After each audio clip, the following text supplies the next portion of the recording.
अपना शिव गुरु के चरण में प्रणाम करता है, सती पार्वती माता के चरण में प्रणाम करता है, साहब भैया दीदी के चरण में प्रणाम करता है। हमारा प्रणाम के अपना अपना चरण में स्वीकार करी है महादेवी मैया पार्वती, साहब भैया दीदी हमारा प्रणाम को स्वीकार करी। जितना हमारा गुरु भाई गुरु बहन वाले लोग उन लोग के चरण में बार बार प्रणाम करता है, हमारा प्रणाम के अपना अपना चरण में स्वीकार करी। देखिए हमने के साहब 3 सूत्र देले बा, 3 सूत्र के लेके चले के बाद अनेकों भैया दीदी से हमने के गुरु के चर्चा करे के बाद दाया मांगे के बाद प्रणाम करे के बाद हमने के देखी कितना आसानी बात बा, लेकिन हमने के कहतन से हमने से ना हुई, हमने के करे के प्रयास करे के तभी तो अपना गुरु के काम होई। देखिए हमने के साहब कितना कष्ट उठा के हमने खातिर तपस्या करके हमारा रोजा में दे देले बड़ा। देखिए यही तो हमें वो हाथी चुकी भजन देता नहीं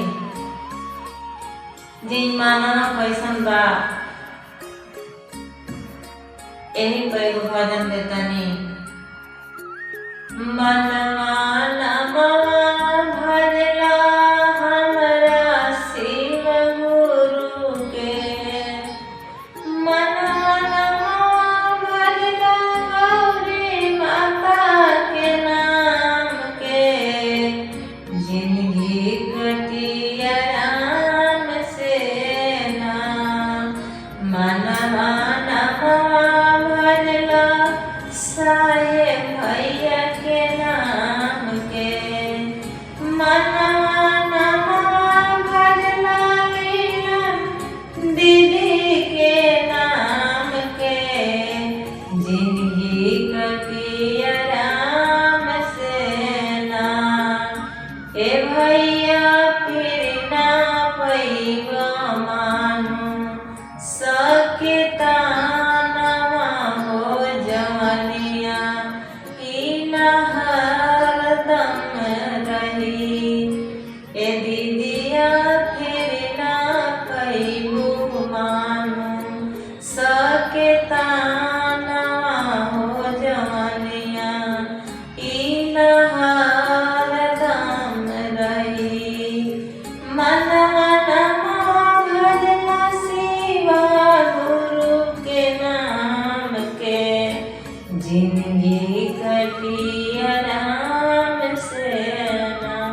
देखी हमनी के अपना गुरु जी के हमनी के याद कर जाई, नाम रात दिन भजल जाई, तो वो परमात्मा से हमनी के नजदीकी हो चल जाई, वो माता से नजदीकी हो चल जाई।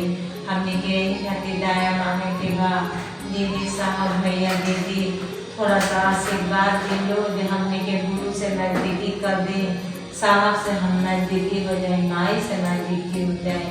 हर हर महादेव, मैया पार्वती साहब भैया दीदी दया करी।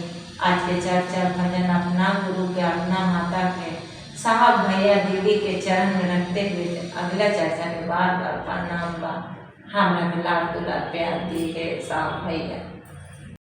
हमारे वीडियो देखने के लिए धन्यवाद। कृपया हमारे चैनल को सब्सक्राइब करें।